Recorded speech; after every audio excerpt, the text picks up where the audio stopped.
ప్రభునేసుక్రీస్తున్నాం పేట మీ అందరికీ వందనాలు శుభాలు తెలియజేస్తున్నామండి. అందరూ బాగున్నారా? ప్రభు ఇచ్చిన కృపను బట్టి ఇంతవరకు దేవుడు కాపాడిన విధానానికి దేవునికి మహిమ కలుగును గాక. ఇంతవరకు పాటల ద్వారాగా దేవుని మహిమపరచడానికి దేవుడు కృప చూపించున్నాడు. అయితే ఈ సమయంలో శ్రేష్టమైన వాక్య భాగంలోనికి మనం వెళదాం. నిర్గమకాండము 19వ అధ్యాయము 5వ వచనాన్ని చదువుకుందాం. నిర్గమకాండము 19వ అధ్యాయము 5వ వచనాన్ని చదువుకుందాం.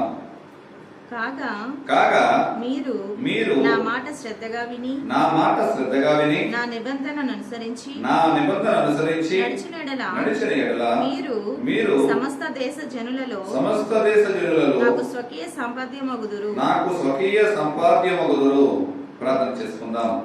దేవాన్ని స్తోత్రములు తండ్రి పరిశుద్ధుడా మహోన్నతుడా మీకే వందనాలు స్తోత్రములు చెల్లించుండగా అయ్యా ఈనాడు చదవబడిన వాక్యము ద్వారా తండ్రి మీ పాదములకు వచ్చున్నాము. కనికరించండి, కరుణించండి ప్రభువా.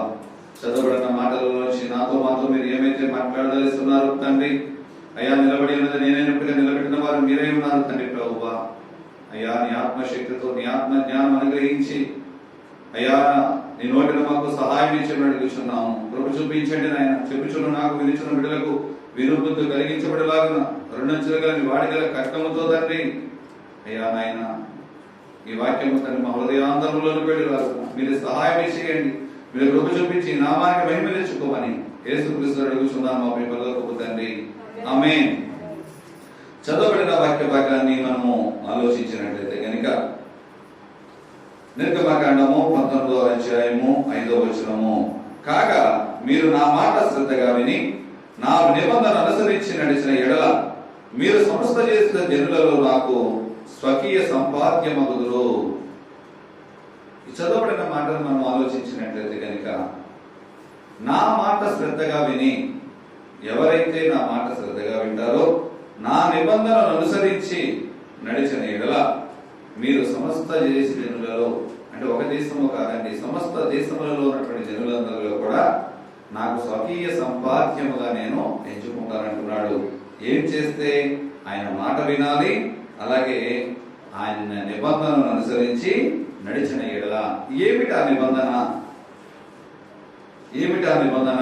బైబిల్ గ్రంథంలో మనం చూసినట్లయితే కనుక ఆయా సందర్భాలను బట్టి సుమారుగా 200 సార్లు ఈ నిబంధన గురించినటువంటి ప్రస్తావన వస్తూ ఉంటది.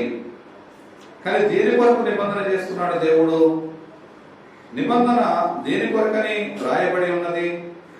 నిబంధన అంటే ఏమిటి అంటే ఒక నిబంధన లేదా ఒక ఒడంబడిక, ఒక మనిషికి మధ్యలో ఒప్పందము, ఒక నిబంధన, ఒక పత్రాలు రాసుకుంటూ ఉంటారు.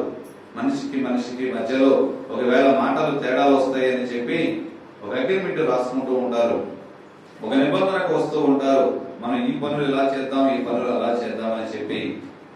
అయితే దేవాది దేవుడు సృష్టించినటువంటి సృష్టిలో శ్రేష్ఠుడిగా నిర్మించినటువంటి మనుషుడితో కూడా ఒక నిబంధన చేసుకుందామనే ఉద్దేశంతో ఉన్నాడు. ప్రతి వ్యక్తిని బట్టి కూడా, ఈ లోకములో ఉన్నటువంటి ప్రతి నరుడిని బట్టి కూడా ఒక నిబంధన కలిగి దేవుడు ఉన్నాడు. అయితే బైబిల్ గ్రంథంలో మొట్టమొదటిసారిగా రాసినటువంటి నిబంధన, మొట్టమొదటి వ్యక్తితో చేసినటువంటి నిబంధన ఎవరితో చేశాడు అంటే కనుక నోవాహుతో మొదటి నిబంధన దేవుడు ఏర్పాటు చేసుకున్నాడు. అంటే ఆదికాండము 6వ అధ్యాయము 18వ వచనంలో అయితే కనుక దేవుడు నోవాహుతో ఒక నిబంధన చేసుకున్నాడు. అంటే నేను నిన్ను బట్టి, నీ కుటుంబమును బట్టి నేను ఈ భూలోకమంతటిని నింపుతాను, నిన్ను ఆశీర్వదిస్తాను. అంటే సకల జనులకు నిన్ను నీ ద్వారాగానే నేను కలిగజేస్తానని చెప్పి నోవాహు ద్వారాగా అక్కడ ఉన్న పరిస్థితులను బట్టి దేవునిపై ఆధారపడి దేవుని అడుగు జాడలో నడిచినటువంటి నోవాహు ద్వారాగా దేవుడు మొదటి నిబంధన ఏర్పాటు చేసుకున్నాడు. బైబిల్ గ్రంథంలో మనకు తెలిసిన వారిగా అనేక మందిని చూస్తే అబ్రహాముతో, ఇస్సాకుతో, యాకోబుతో, అలాగే దావీదుతో, అనేక మంది రాజులతోనూ ప్రవక్తలతోనూ కూడా దేవుడు ఒక నిబంధన చేసుకుని మాట్లాడుచూ ఉన్నాడు. అయితే ఇప్పుడు నిర్మించినటువంటి, అంటే ఇప్పుడు చదవబడినటువంటి వాక్యము ఎవరి ద్వారా ఈ నిబంధన చేశాడు? ఎవరి గురించి నిబంధన చేశాడు అంటే కనుక ఇశ్రాయేలు జనాంగమును గురించి మోషే ద్వారా ఈ నిబంధనను వ్రాయించాడు. సినాయి పర్వతము దగ్గరికి వచ్చినటువంటి ఇశ్రాయేలు జనాంగమును బట్టి దేవుడు ఈ నిబంధనను వ్రాయించాడు. ఎందుకంటే నాకు స్వకీయ జన్మగా మీరు ఉండాలంటే కనుక మొదటిగా మీరు చేయవలసింది నా మాట శ్రద్ధగా మీరు వినాలి, నా నిబంధనను అనుసరించి మీరు నడుచుకోవాలి. నిబంధన యొక్క స్వభావము ఏమిటి, నిబంధన యొక్క స్వభావము ఏ విధముగా ఉంటది అన్నది మనము ఆలోచించినట్లయితే కనుక దేవుడు తన ప్రజలతో ఉన్నటువంటి సత్సంబంధాన్ని, అంటే సంబంధం యొక్క బాంధవ్యాలు ఏ విధముగా ఉన్నాయి, దేవునికి మనుషుడికి ఉన్నటువంటి సంబంధము ఏ విధముగా ఉంది అనే మాటను ఈ నిబంధన అనే మాట ద్వారాగా దేవుడు బైబిల్లో మన కొరకు లిఖించాడు. ఎందుకంటే మనం ఒకసారి అనుకుంటాం, దేవుని కొరకు ఈ నిబంధన కలిగి నేను ఉన్నానండి, ఈ ఒడంబడికతో నేను నా దేవుని పరిచర్య చేస్తున్నాను, ఈ నిబంధనతో నేను దేవునిలో ముందుకు కొనసాగుతున్నాను. అయితే మనుషుడిగా, ఒక మానవుడుగా, దేవుని విశ్వాసిగా ఉన్నటువంటి నీవు నేను ఆ నిబంధనకు, ఆ ఒడంబడికకు కట్టుబడి జీవించగలుగుతున్నామా? కానీ దేవుడు నీ నుంచి నా నుంచి కోరుకునేది ఏమిటంటే కనుక ఈ నిబంధన ద్వారా దేవుడు తన ప్రేమను బయలుపరచాలని, తన దయను మన ఎడల చూపించాలని, అలాగే మానవుడి యొక్క విమోచన కొరకు శ్రద్ధ వహించి తన ప్రజలతో ఉండేటువంటి తన సన్నిధి మహిమను అనేక మందికి కనబరచాలని, అలాగే ప్రతి ప్రజలతోనూ ఆయన సహవాసము చేయాలని, జనులందరికీ ఆయన ప్రభువుగా ఉంటూ ఆయన ఆధీనంలో మనం అందరము నడుచుకోవాలని ఆ కోరికను బట్టి ఈ నిబంధన అంతయు కూడా మన కొరకు నిర్మించున్నాడు. ఈ నిబంధన ద్వారాగా ఏదో అధికారం గురించి కాదండి, లేకపోతే నిబంధనను బట్టి నువ్వేదో ఆజ్ఞలను పాటించాలని దేవుడు కోరుకుంటున్నాడు. దేని కొరకంటే ఆజ్ఞలు దాటకుండా దేవుని ఎడల భయభక్తులు కలిగి నేను జీవిస్తామని చెప్పి ఇక్కడ దేవుడు ఆలోచన కలిగి ఉన్నాడు.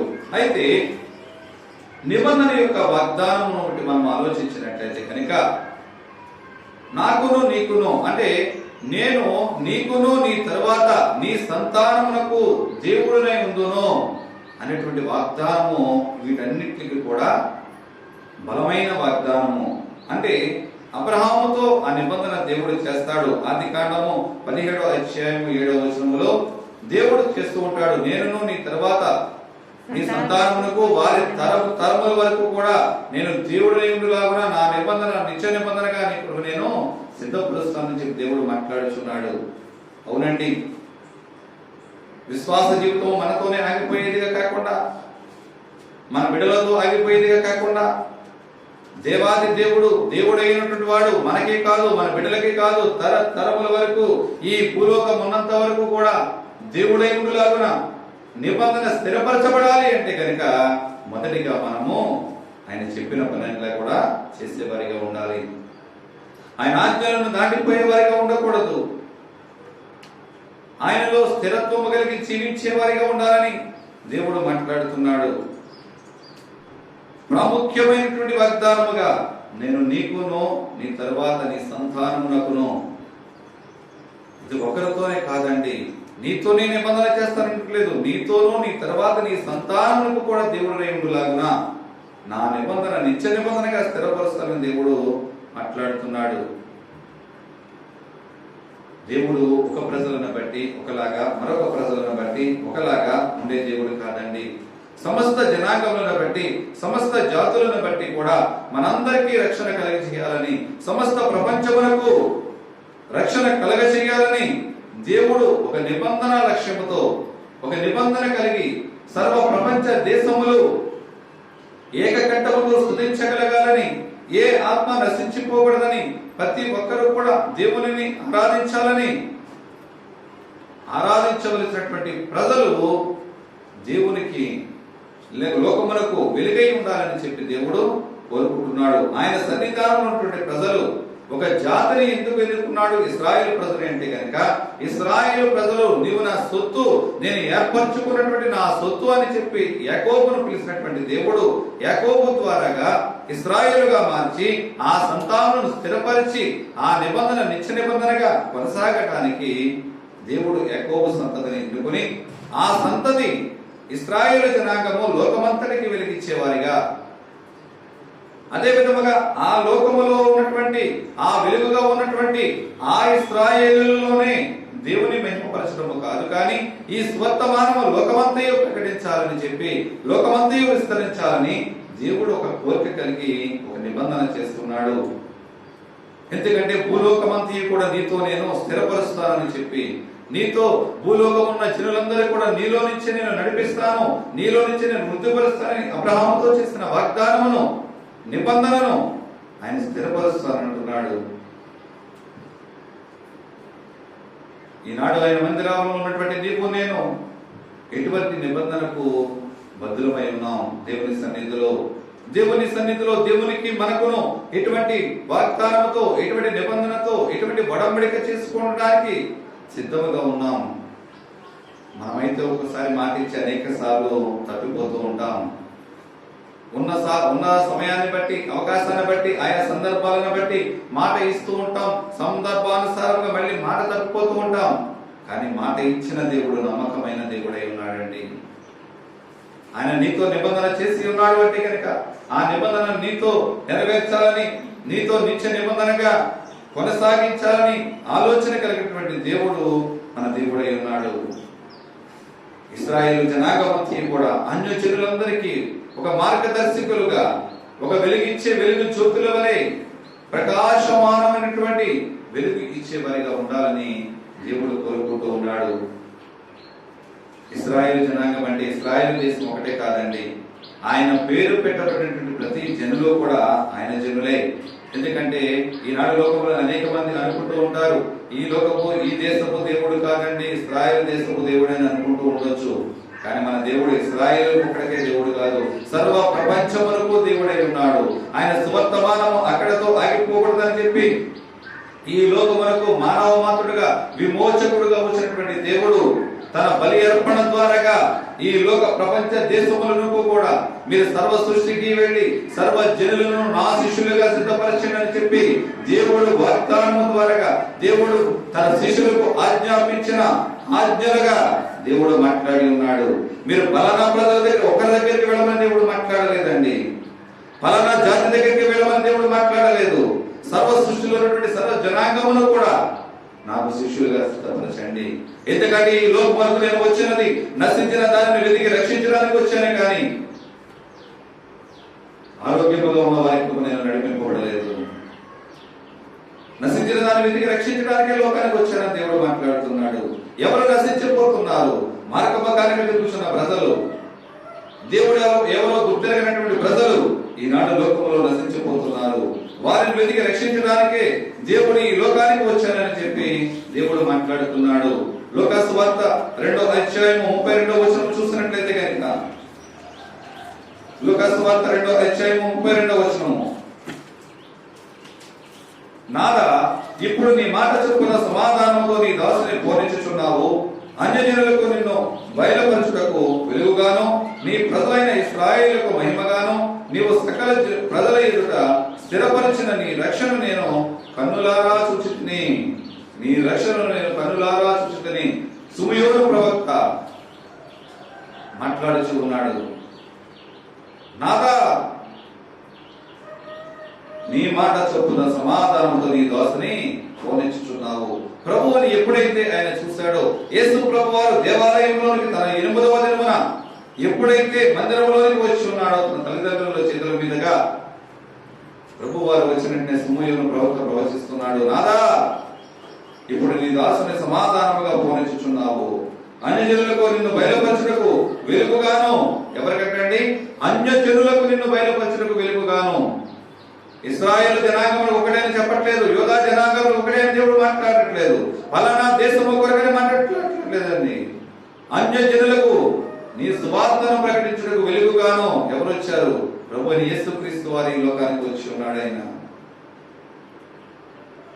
పాత నిబంధన కాలంలో ప్రవక్తల ద్వారా ప్రకటించినటువంటి ప్రభు అయిన యేసుక్రీస్తు, ప్రవక్తల ద్వారా నిత్య నిబంధనగా స్థిరపరిచినటువంటి ప్రభు ఈ లోకమునకు మానవ మాతృగా ఆయనే వచ్చి తన నిబంధనను స్థిరపరచడానికి, ఆ నిబంధన నిత్య నిబంధనగా మానవుల పాప పరిహారాత్మక నిమిత్తముగా తన రక్తమును క్రయధనముగా పెట్టి, ప్రాణమును క్రయధనముగా పెట్టి రక్తమును చిందించడానికి, నశించిపోతున్నటువంటి నిన్ను నన్ను కాపాడడానికి వచ్చినటువంటి ప్రభువు గురించి మాట్లాడుతున్నాడు. అన్యజనులకు నిన్ను బయలుపరచుటకు వెలుగుగాను, నీ ప్రజలైన ఇశ్రాయేలుకు మహిమగాను, నీవు సకల ప్రజల ఎదుట స్థిరపరిచిన నీ రక్షణను నేను కన్నులారా చూచితిని. హల్లెలూయా. ఇశ్రాయేలుకు, అన్యజనులకు, సమస్త జనాంగములకు ఎలాగంటండి, సకల జనుల ఎదుట స్థిరపరిచిన నీ రక్షణను, సకల జనుల ఎదుట స్థిరపరిచినటువంటి నీ రక్షణ. ఆయన రక్షణ స్థిరపరచడానికి లోకానికి వచ్చి ఉన్నాడు. ఆయన రక్షణ ప్రకటించడానికి, రక్షణ అనేక మందికి పంచిపెట్టడానికి, ఆయన రక్షణ అనేక మందికి ఆదరణకరంగా ఉండడానికి ఈ లోకానికి పంపించిన రక్షణ నేను కన్నులారా చూసి ఉన్నాను. అవునండి, ఈనాడు ఆయన రక్షణ అందుబాటులో ఉన్నప్పటికైనా మనో గుడ్డితనంతో ఉన్నటువంటి జనులు అనేక మంది ఆయన రక్షణను చూడలేకపోతున్నారు. కానీ నీవు నేను ఆయన రక్షణలో తీసుకుని ఉన్నాం. ఆయన రక్షణలో కొనసాగగలుగుతున్నామా? ఆయన రక్షణను కాపాడుకోగలుగుతున్నామా?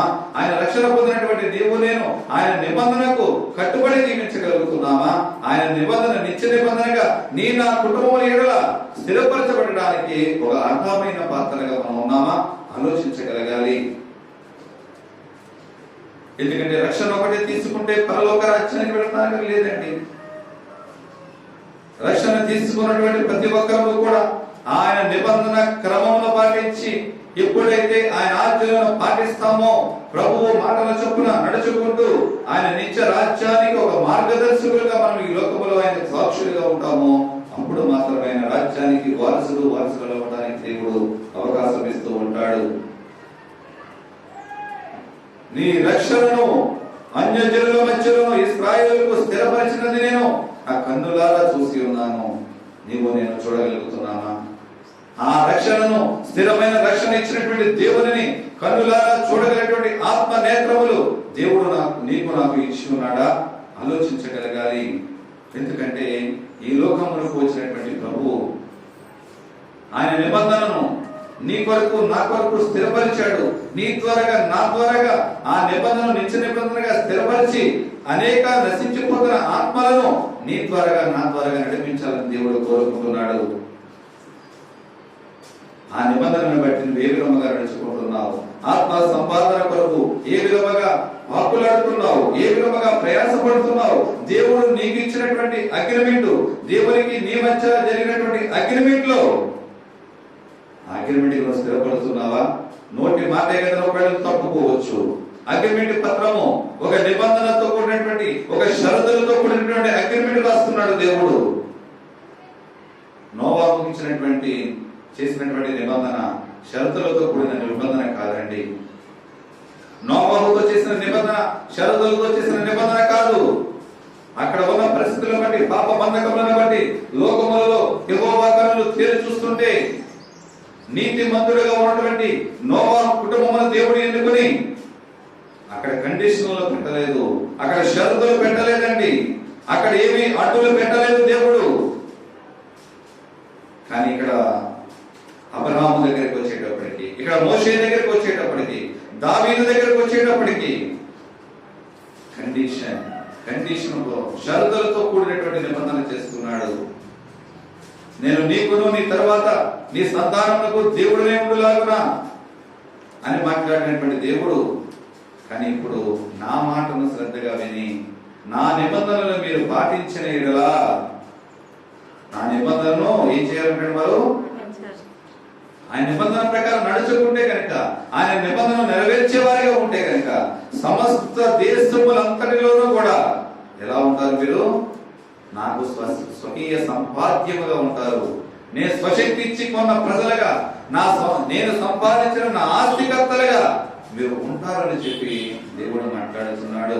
ఎందుకంటే సుమయోను ప్రవక్త మాట్లాడటమే కాదు, కానీ అపోస్తలుడైన పౌలు గారు కూడా మాట్లాడుతున్నాడు. అన్యజనులకు స్వార్థమానం ప్రకటించడంలో అపోస్తలుల కార్యముల గ్రంథము 11వ అధ్యాయము 46-47 వచనాలు మనం చదువుకున్నట్లయితే, అపోస్తలుల కార్యముల గ్రంథము 11వ అధ్యాయము 46-47 వచనాలు.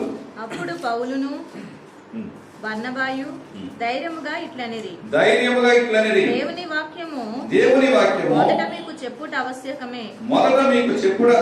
ఆవశ్యకమే అయినను మీరు దానిని త్రోసివేసి మీరే నిత్య జీవమునకు అపాత్రులుగా ఎంచుకొనుచున్నారు కనుక ఇదిగో మేము అన్యజనుల యొద్దకు వెళ్ళుచున్నాము ఏలయనగా నీవు బూదిగంతముల వరకు రక్షణార్థకముగా ఉండునట్లు నిన్ను అన్యజనులకు వెలుగుగా ఉంచి ఉన్నాను అని ప్రభువు మాకు ఆజ్ఞాపించినది. హల్లెలూయా హల్లెలూయా. ముందు వాక్యము ప్రకటించడము, ముందు సువర్తమానము ప్రకటించడము మీకు ప్రకటించడం అనేది అవశ్యమే. కానీ దేవుని వాక్యము ఏదైతే ప్రకటిస్తుందో, దేవుని వాక్యము ఏ మాటలైతే ఏ మార్గము గుండానైతే మిమ్మల్ని నడవాలని ప్రకటిస్తుందో దానిని మీరు ఏం చేశారు? వ్యతిరేకించారు. దేవుని వాక్యాన్ని మీరు త్రోసివేశారు. దేవుని వాక్యాన్ని మీరు అవమానించారు. దేవుని ఆజ్ఞలకు వ్యతిరేకముగా మీరు నడుస్తున్నారు. దేవునికి ఆయాసకరమైన పనులు మీరు చేస్తున్నారు. అయితే మా మాటను మీరు పెడచెవిన పెడుతున్నారు కనుక మేము ఎక్కడికి వెళ్ళిపోతాం? అన్యజనుల దగ్గరికి మేము వెళుతున్నాం. వారికి సువర్తమానములను మేము ప్రకటిస్తాం. అన్యజనులకు రక్షణార్థకమైన మాటలు, దేవుని నిబంధనతో కూడిన మాటలు అన్యజనులకు ప్రకటిస్తాము. ఎందుకంటే అది మా సొంత ఆలోచనలను బట్టి మేము వెళ్ళట్లేదు, మా తలంపులను బట్టి మేము వెళ్ళట్లేదు. ప్రభువైన యేసుక్రీస్తు వారు మాకు ఇచ్చినటువంటి ఆజ్ఞలను బట్టి మీరు భూదిగంతముల వరకు వెళ్ళి సర్వ సృష్టిలో ఉన్నటువంటి సర్వ జనాంగమును నా శిష్యులుగా చేయండి, నా స్వర్తమానమును ప్రతి ఒక్కరికి ప్రకటించమని చెప్పి ఆయన చెప్పిన మాటలను బట్టి మేము అన్యజనుల దగ్గరికి వెళుతున్నాము. ఎందుకంటే మీ వ్యతిరేకమునకు, మీరు వాక్యాన్ని వ్యతిరేకించడానికి మీ శిక్షకు మీరే కారకులు. ఎవరైతే ఆయన వాక్యాన్ని వ్యతిరేకిస్తారో, ఎవరైతే ఆయన ఆజ్ఞలకు కట్టుబడక ఆయనకు ఆయాసకరమైన పనులు చేస్తూ ఉంటారో వారి శిక్షకు వారే పాత్రులని వీళ్ళు మాట్లాడుతూ ఉన్నాడు. ఎందుకంటే దేవుని ప్రవక్తలుగా పంపించినటువంటి సువార్తికులుగా, అపోస్తలులుగా వచ్చినటువంటి దేవుని బిడ్డలు ఆయా ప్రాంతములలో, ఒక ప్రాంతం అని కాదండి, ఒక గ్రామం అని కాదు, ఆయా దేశముల గుండా వారు సువర్తమానం ప్రకటిస్తూ ఉన్నారు. ప్రభువైన యేసుక్రీస్తు వారైతే గలిలయ, సమరయ, యూదయ, యెరూషలేములలో మాత్రమే ఆయన సువార్త చేయగలిగి ఉన్నాడు. కానీ ఆయన ఉన్నటువంటి 3.5 సంవత్సరములలో ఇంతవరకు చేసినప్పుడు శిష్యులతో మాట్లాడుతున్నారు. మిమ్మల్ని మనుషులను పట్టు జాలరుగా, భూలోకమును తలకిందులు చేసే కార్యములు మీరు నా ఆజ్ఞలను పాటించిన వెంబడించిన ఎడల నేను చేసిన తనకన్నా ఆశ్చర్య కార్యములు మీ ద్వారాగా జరిగిస్తానని సెలవించినటువంటి దేవుడు ఆ శిష్యులతో ఏ నిబంధన నిత్య నిబంధనగా స్థిరపరచడానికి ఈ భూలోకమునకు సువార్తమానులుగా వారిని పంపించి ఉన్నాడో అనేక ఆశ్చర్య కార్యములు. వారు నడుచుచున్నప్పుడు వారు నీడపడిన వారు స్వస్థపరచడం, తలకిందులుగా వారు హతసాక్షులుగా సిలువ వేయబడటం, అనేక అద్భుత కార్యములు, సూచక్రియలు జరిగించడం, దేవుడు మహా కార్యములు వారి ఎడల జరిగించి ఉన్నాడండి. వారి ద్వారా దేవుడు జరిగించి ఉన్నాడు. ఎందుకంటే వారితో ఒక నిబంధన కలిగి దేవుడి ఆశ లోకానికి బయలుపరచబడాలని, దేవుని ప్రేమ లోకానికి చూపించాలని, దేవుని యొక్క దయ లోకానికి ప్రకటించాలని దేవుడు ఉద్దేశం కలిగి ఉన్నాడు. ఆయన సన్నిధి కాంతి ప్రజలందరి మీద ప్రకాశింపచేయాలని దేవుడు ఉద్దేశం కలిగి అపోస్తలులుగా లోకానికి పంపిస్తున్నాడు. ఈనాడు లోకములో సేవకులుగా అనేక మంది ప్రకటిస్తున్నారు, ఆయా ప్రాంతములుగా ప్రకటిస్తున్నారు. దేవుని సన్నిధి కాంతి లోకమంతయు విస్తరించాలని. కానీ నీవు నేను ఆ దేవుని సన్నిధి కాంతిలో నివసించగలుగుతున్నామా? దేవుని సన్నిధికి వచ్చామన్న పేరు మాత్రమే కానీ లోకమనే చీకటి బ్రతుకులలో ఒకవేళ మన బ్రతుకులు ఉంటున్నాయేమో, లోకమనే అంధకార జీవితాలలోనే ఒకవేళ నీవు నేను ఉంటున్నామేమో ఆలోచించగలుగుదాము. దేవుడు ప్రజలతో చేసినటువంటి నిబంధనలు, దేవుడు మానవులతో చేసినటువంటి వివిధ రకాలైనటువంటి నిబంధనలు ఏవైనప్పటికైనా 2 సిద్ధాంతముల మీద, 2 ఆలోచనలు కలిగి ఆయన ఆలోచించి నిబంధనలు చేస్తూ ఉన్నాడు. మొదటిగా మనం చూసినట్లయితే కనుక దేవుడు తన నిబంధనలను వాగ్దానములతో స్థిరపరిచి ఉన్నాడు. దేవుడు ప్రతి ఒక్క బిడ్డను బట్టి కూడా తన వాగ్దానంతో తన నిబంధన స్థిరపరిచి ఉన్నాడు. ఎందుకంటే మనము వాగ్దానములు తీసుకుంటూ ఉంటాం. నా జీవితంలో దేవుడు నాకు వాగ్దానం నెరవేర్చాలని కోరుకుంటామే కానీ ఆయన ఆజ్ఞలను పాటించడానికి మాత్రం మన మనసులు అంగీకరించవండి. ఆయన ఆజ్ఞలు పాటించడానికి మనం ఒప్పుకోం, కానీ వాగ్దానాలు మాత్రము నెరవేర్చుకోవాలి. దేవుని పని చేయడానికి మనం ఒప్పుకోం, దేవుడు మాత్రం మన పని చేసేయాలి. మనిషి ఆలోచన ఎప్పుడు కూడా ఏంటంటే అన్ని అందుకోవడానికి కానీ ఇవ్వడానికి మనిషికి అవకాశం ఉన్నా కానీ వినియోగించుకోడిస్తే నాకేంటి. దేవుడు అవకాశం అడుగుతున్నాడు నీతో నిబంధన చేసుకోవడానికి, నీతో అగ్రిమెంట్ చేసుకోవడానికి. ఆయన ఒక ఉద్దేశం కలిగి ఉన్నాడు. నీవు నేను ఒడంబడిక కలిగి జీవించాలని ఆలోచన కలిగి ఉన్నాడు. రెండోదిగా చూస్తే కనుక మానవులు వాటికి దేవుడు ఏ నిబంధన అయితే చేసి ఉన్నాడో, ఎటువంటి వాగ్దానం అయితే చేసి ఉన్నాడో, ఎటువంటి ఆజ్ఞలు అయితే ఇచ్చి ఉన్నాడో దానికి విధేయత చూపిస్తూ విశ్వాసముతో అంగీకరించే వారిగా ఉండాలని దేవుడు కోరుకుంటున్నాడు. మొదటిగా ఆయన నిబంధనకు వాగ్దానములను జతపరిచాడు. రెండోదిగా మానవులు ఆ వాగ్దానం బట్టి విధేయత కలిగి విశ్వాసముతో కొనసాగాలని చెప్పి దేవుడు ఆలోచించగలుగుతున్నాడు. ఆ ఉద్దేశము కలిగి మనుషులతో ఒక నిబంధన కలిగి చేస్తూ ఉన్నాడు, ఒక అగ్రిమెంట్ చేస్తూ ఉన్నాడు. నీవు నేను ఆయన బిడ్డలుగా ఉండాలని, ఆయన ప్రేమను ఆయన ద్వారా పొందుకుంటూ అనేక మందికి ఆయన ప్రేమను పంచిపెట్టాలని, ఆయన సన్నిధి కాంతిలో నువ్వు నివసిస్తూ ఆయన సన్నిధి కాంతిలోకి అనేక మందిని నడిపించాలని. లోకములో చూస్తే చీకటి బ్రతుకులలో బ్రతుకుతున్న వారు అనేక మంది ఉన్నారు. అది దేవుని నమ్ముకున్న వారి కావచ్చు, దేవుని ఎడల నమ్మకం లేని వారి కావచ్చు, అన్యజనులుగా ఉన్న వారి కావచ్చు, క్రైస్తవులుగా ఉన్నబడుతున్న వారు కావచ్చు. ఏది ఏమైనప్పటికైనా ఆయన సన్నిధి కాంతిలో ప్రతి ఒక్కరూ నివసించాలని చెప్పి దేవుడు ఉద్దేశం కలిగి ఉన్నాడు. అయితే మోషేని బట్టి, మోషే ద్వారా ఇచ్చినటువంటి ఈ నిర్గమాకాండము 5వ అధ్యాయం 19వ అధ్యాయంలో రాయబడినటువంటి ఈ వచనమును బట్టి మనం చూసినట్లయితే కనుక సీనాయి పర్వతము దగ్గర మోషే ద్వారా నిర్మించినటువంటి ఈ నిబంధన షరతులతో కూడిన నిబంధన. ఆ అధ్యాయమంతా మనం చదువుకుంటే కనుక తర్వాత 20వ అధ్యాయంలో ఇచ్చినటువంటి ఆజ్ఞలను పాటించే విధంగా కూడా దేవుడు సీనాయి పర్వతము దగ్గర ఇవన్నీ కూడా మాట్లాడుతూ ఉంటాడు. నా మాట శ్రద్ధగా విని, ఎవరి మాట అంటే దేవుని మాట శ్రద్ధగా విని నిబంధనను అనుసరించి నడిచిన ఎడల, నేను ఏ నిబంధనతో అయితే నేను మీకు మాట ఇచ్చి ఉన్నానో ఆ నిబంధన ఎడల మీరు శ్రద్ధగా నా మాట విని నడిచినట్లయితే కనుక, ఏ నిబంధన ఇచ్చాడంటే వాళ్ళకి అబ్రహాముతో మాట్లాడుతూ నిబంధన ఇచ్చి ఉన్నాడు. ఏ నిబంధన ఇచ్చాడు? నీ జనులకు ఈ దేశమును నేను నిత్య స్వాస్థ్యముగా ఇస్తాను. నిత్య స్వాస్థ్యముగా, అంతేగాని సగం ఇచ్చి సగం మానేస్తానని దేవుడు మాట్లాడలేదండి. నేను నీతో నిబంధన చేస్తున్నాను, నీ సంతానములకు ఈ దేశం ఇచ్చేదని చెప్పి దేవుడు వాగ్దానం చేశాడు. ఆ వాగ్దానమును బట్టి దేవుడు ఇక్కడ మాట్లాడుతున్నాడు. భయంకరమైనటువంటి బానిస బ్రతుకులలో ఉన్నటువంటి ఇశ్రాయేలు జనాంగమును ఐగుప్తు బానిస నుంచి విడిపించి వారిని నడిపించడానికి దేవుడు ఏ వాగ్దానము ద్వారా అయితే వాగ్దాన దేశమును ఇస్తానని చెప్పి పాలు తేనెలు ప్రవహించే దేశమును ఇస్తానని దేవుడు మాట్లాడి ఉన్నాడు, వాగ్దానం ఇచ్చి ఉన్నాడు. అబ్రహాముతో ఒక నిబంధన చేసి ఉన్నాడు. ఆ నిబంధన దేశములకు నడిపించడానికి వీరిని నడిపిస్తూ ఉన్నాడు. ఎప్పుడైతే వీరు ఐగుప్తు బానిసత్వం నుంచి విడుదల పొంది సీనాయి పర్వతం దగ్గరికి వచ్చి ఉన్నారు, ఆ సీనాయి పర్వతం దగ్గర దేవుడు మాట్లాడటం ప్రారంభించాడు. ఎందుకంటే యెహోవా దేవుడు ఎవరు, అందులో కొందరు మర్చిపోయిన వారు ఉన్నారు, దేవుని నామం అంటే ఎరగని వారు ఉన్నారు. యోసేపు చనిపోయిన తర్వాత ఇశ్రాయేలు జనాంగం ఎరగనటువంటి రాజు వచ్చి ఉన్నాడు. దేవుని ఎరగనటువంటి ప్రజలు న్యాయాధిపతుల కాలంలో అనేక మంది ఉన్నారు. కానీ ఐగుప్తు బానిసలలో నలిగిపోతుండగా అందులో కొంతమంది వ్యక్తులు దేవుని ఆరాధించినప్పుడు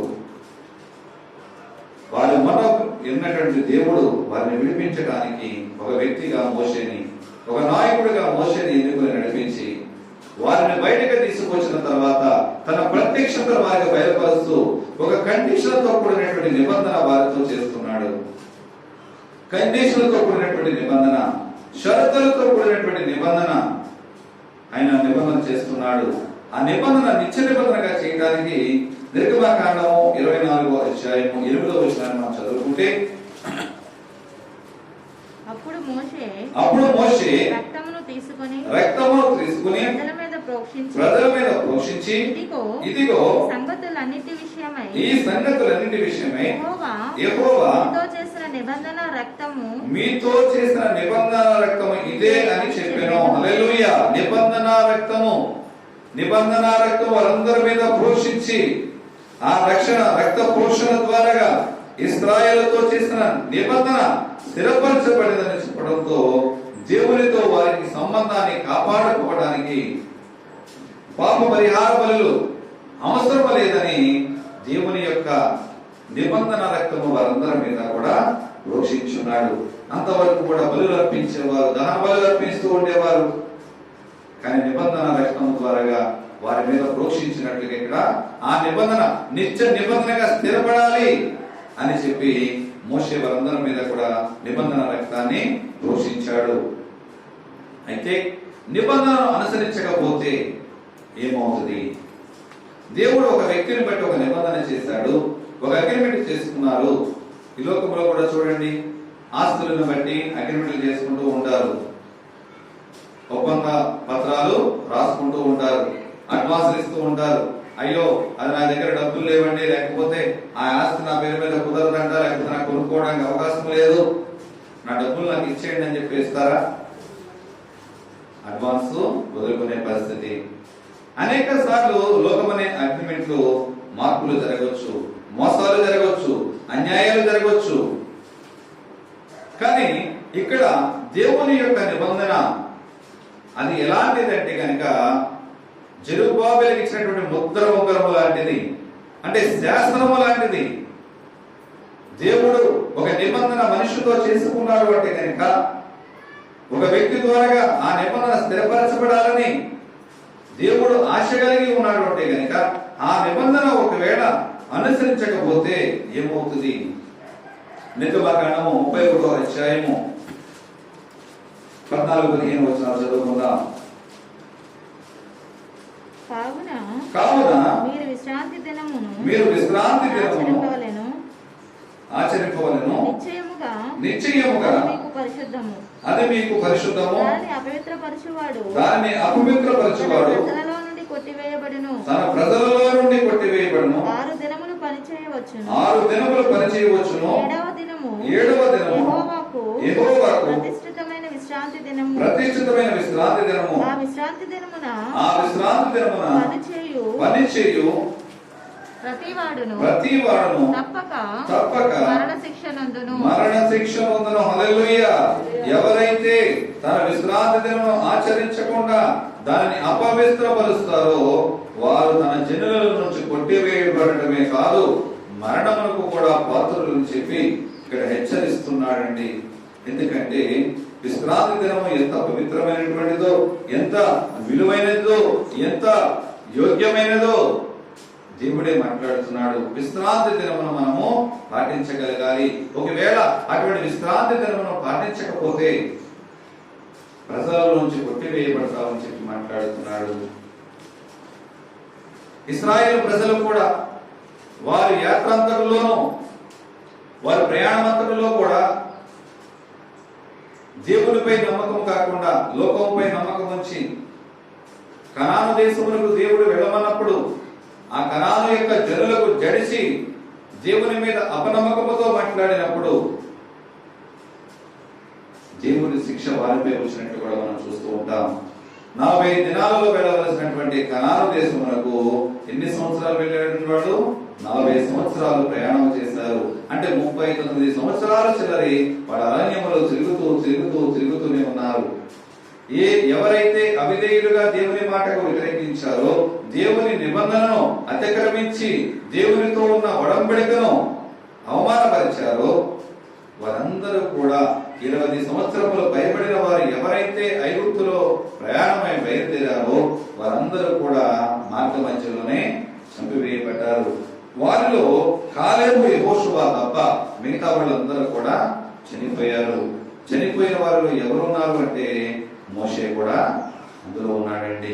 నడిపించే నాయకుడే, నాయకుడైనప్పటికైనా ఒకే ఒక్క మాట ద్వారా దేవునికి ఆయాసం కలిగించాడు.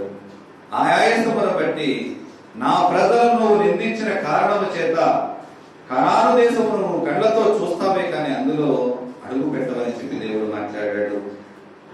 కాలేబు యెహోషువలు మాత్రమే వెళ్ళారు. ఎంత ఘోరమైన శిక్ష అనుభవించారు ఇశ్రాయేలు జనులు. దేవునిపై వ్యతిరేకించి కనాను దేశంలో ప్రవేశించడానికి తిరస్కరించారు. అదే విధముగా దేవుడు ఎప్పుడైతే వారు తిరస్కరించారో దేవుని కోపానికి వారు గురయ్యారండి.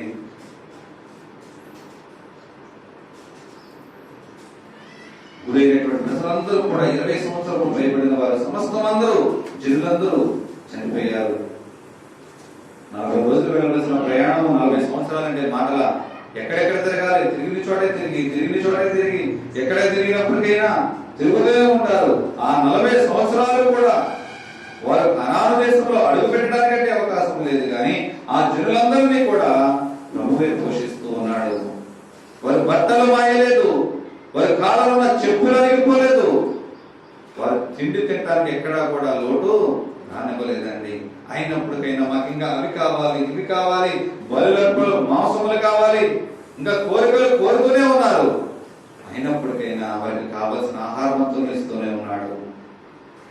ఎంత ఆహారం ఇచ్చినప్పటికైనా, ఎంత బలమైన కార్యములు చేసినప్పటికైనా, అనేక శత్రువుల మీద విజయాలు సమకూరుస్తున్నప్పటికైనా కనాను యొక్క దేశం యొక్క జనులను చూసి, వారి పై అలంకారాలను చూసి, వారి దేహములను చూసి భయపడి ఆ దేశంలోకి వెళ్ళడానికి దేవుని మాట వ్యతిరేకించినప్పుడు వారందరూ కూడా అందులో అడుగు పెట్టడానికి యోగ్యతను కోల్పోయి ఉన్నారు.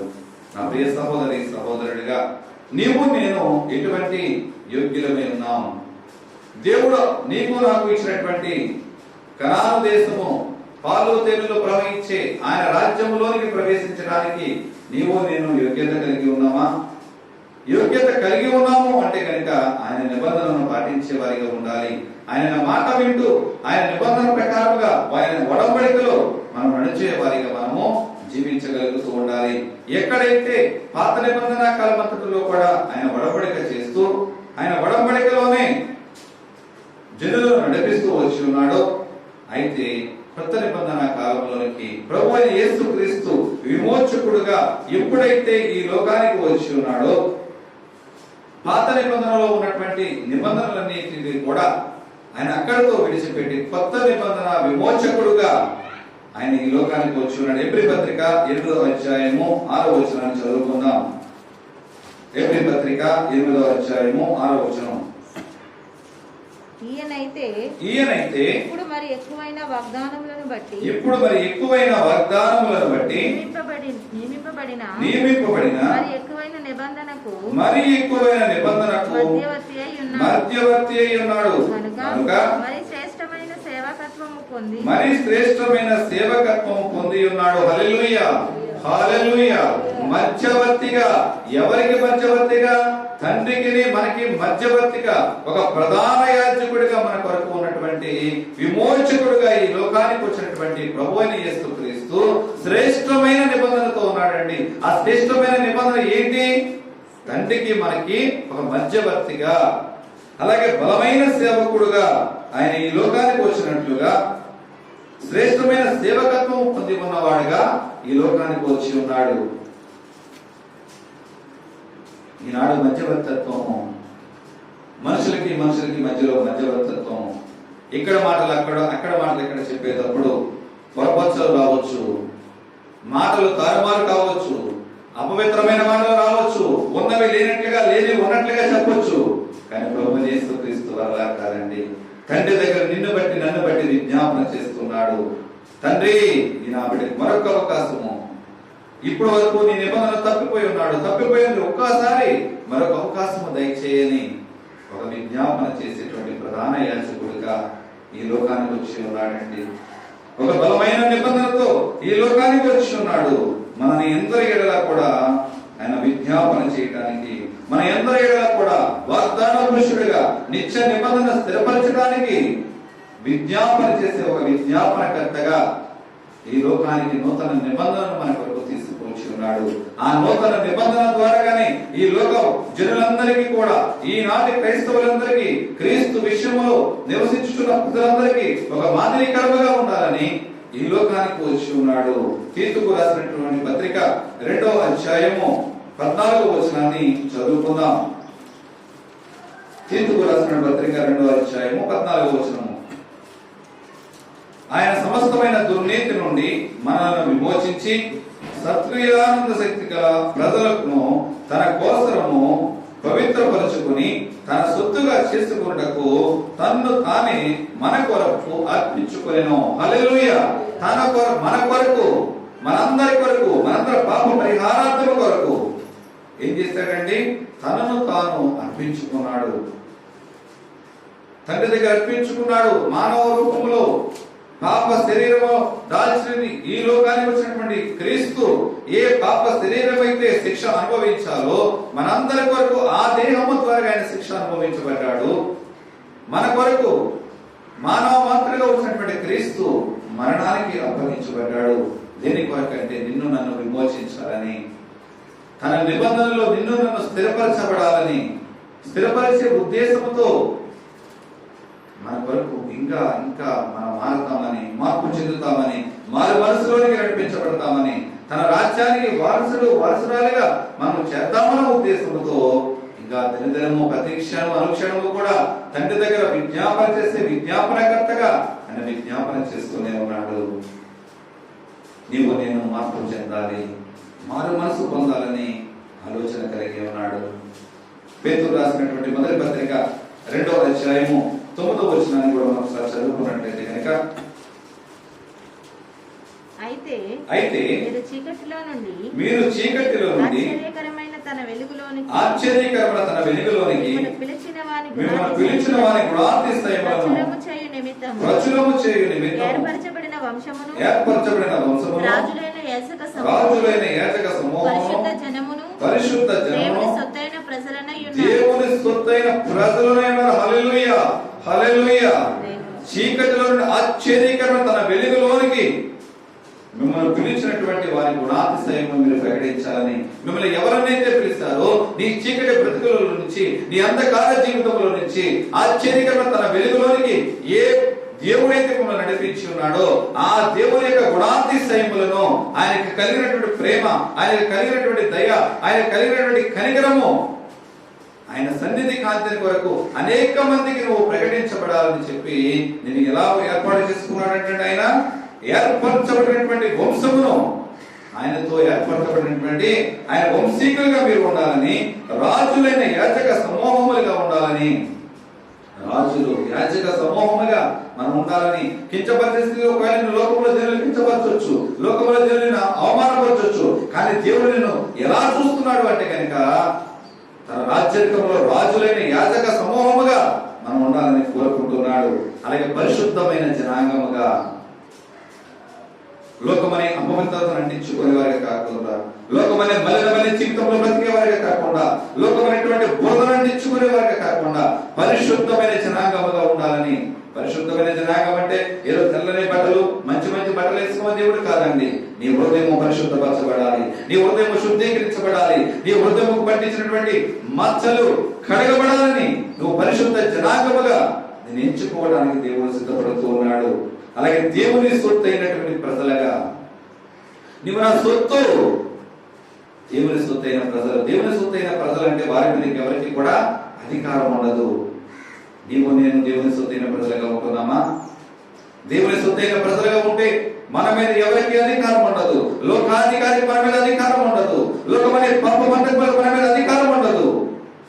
ఒకవేళ దేనికైనా నీ మీద అధికారం ఉన్నదంటే కనుక, ఏ వ్యామోహములకైనా నీ మీద అధికారం ఉన్నదంటే కనుక దేవుని సొత్తులో మనం ఉన్నట్లు కాదండి. నువ్వు దేవుని సొత్తైన ప్రజలుగా ఉండాలని చెప్పి తన విలువైన రక్తముతో నిన్ను కొన్నటువంటి దేవుడు ఆయన సొత్తైన ప్రజలుగా ఉండాలని ఆయన కోరుకుంటున్నాడు. ప్రియ సహోదరి సహోదరుడిగా నీవు నేను ఏ విధముగా జీవించగలుగుతున్నాము? ఆయన రాజులైన యాజక సమూహముగా, ఆయన వంశీకులుగా ఉండడానికి, పరిశుద్ధ జనామగా ఉండడానికి, ఆయన సొత్తైన ప్రజలుగా ఉండడానికి నీవు నేను సిద్ధపడి ఉన్నామా? ఎప్పుడు సిద్ధపడతాము? ఆయన నిబంధన నడిచినట్లయితే కనుక, ఆయన మాట శ్రద్ధగా వినినట్లయితే కనుక, ఆయనతో ఒడంబడిక, ఒక బలమైన ఒడంబడిక చేసినటువంటి ఒడంబడికను మనం తప్పిపోయేవారిగా కాకుండా, ఆయనతో చేసిన నిబంధనలు మన సక్రమంగా నడిచినప్పుడు మాత్రమే ఈ పనులన్నీ చేయడానికి, ఈ హోదాలన్నీ మనకి ఇవ్వడానికి దేవుడు ఇష్టపడుతూ ఉన్నాడు. చివరిగా మనం చూసినట్లయితే కనుక లూకాసు సువార్త 22వ అధ్యాయం 20వ వచనం చదువుకుందాం. లూకాసు సువార్త 22వ అధ్యాయము 20వ వచనం చదువుకుందాం. ఆ ప్రకారమే భోజనమైన తరువాత ఆయన గిన్నెయు పట్టుకుని ఈ గిన్నె మీ కొరకు చిందింపబడుచున్న నా రక్తము వలనైన క్రొత్త నిబంధన, హల్లెలూయా, మీ కొరకు చిందింపబడుతున్నటువంటి నా రక్తము వలనటువంటి క్రొత్త నిబంధన. ఆయన క్రొత్త నిబంధన తీసుకువచ్చాడు. దేని కొరకంటే గనుక గొర్రెల యొక్కయు మేకల యొక్కయు పశువుల యొక్కయు రక్తము ఏ పాపం నుండి విడుదల పొందరించలేదని, తన రక్తమే ఒక పరిశుద్ధుడిగా ఈ లోకానికి వచ్చినటువంటి క్రీస్తు రక్తములో మాత్రమే నీవు పవిత్రపరచబడగలవని, ఆయన నిబంధనలో నిత్య నిబంధనకు నువ్వు వారసురాలుగా ఉండగలవని, నా పాప అపరాధముల కొరకు ఆయన శిలువ మాను మీద వేలాడడానికి ఆయన నిబంధన నిత్య నిబంధనగా, కొత్త నిబంధన ఆయన రక్తము వలన ఈ లోకానికి తీసుకుని వచ్చి ఉన్నాడు. పాత నిబంధన కాలంలో అయితే కనుక దేవుడితో షరతులతో చేసినటువంటి నిబంధన, నీవు నా మాట వింటే, నువ్వు నా నిబంధనను అనుసరించి నడిస్తే నిన్ను నా స్వకీయ సంపాద్యముగా నేను నిన్ను స్థిరపరచుకుంటాను, ఈ దేశ జనులందరి మధ్య కూడా నిన్ను ఒక ఉన్నతమైన స్థితిలో నేను ఉంచుతానని మాట్లాడి ఉన్నాడు. కానీ కొత్త నిబంధన ఏమి చేశాడంటే, తన రక్తము వలనటువంటి కొత్త నిబంధన, తన రక్తము ద్వారాగా మనకి విమోచన, తన రక్తము ద్వారాగానే మనకి విడుదల, తన రక్తము ద్వారాగానే పాప పరిహారంలో నుంచి విడుదల పొందడానికి దేవుడు కృప చూపిస్తానంటున్నాడు. మోషే ద్వారా రాయించినటువంటి ఆ నిబంధన, ఎప్పుడైతే మీరు నా మాట శ్రద్ధగా వింటారో, నా నిబంధనను మీరు పాటిస్తారో, నా నిబంధనలో మీరు నడుచుకుంటారో, అప్పుడు సమస్త జనులలో మీరు నాకు స్వకీయ సంపాద్యమగుదురు. ఎవరిని కూడా విడిచిపెడతానట్లేదండి దేవుడు. నేను ఐగుప్తు దేశంలో మీ ఎడల చేసిన ఉపకారం లేక మీరు ఎడుగుదురు. గద్ద తన రెక్కల మీద బిడ్డలను మోసుకొచ్చిన విధముగా మిమ్మల్ని అందరినీ కూడా నేను మోసుకొచ్చాను. కానీ తన రెక్కల మీద మోసుకొచ్చినటువంటి తన ప్రజలు ఆయనను విడిచిపెట్టి అనేక సార్లుగా దేవుని మీద వ్యతిరేకమైన కార్యాలు చేసి ఆయనకు ఆయాసపు పుట్టించి పిట్టలు రాలినట్లుగా రాలిపోయినారు అరణ్యంలో.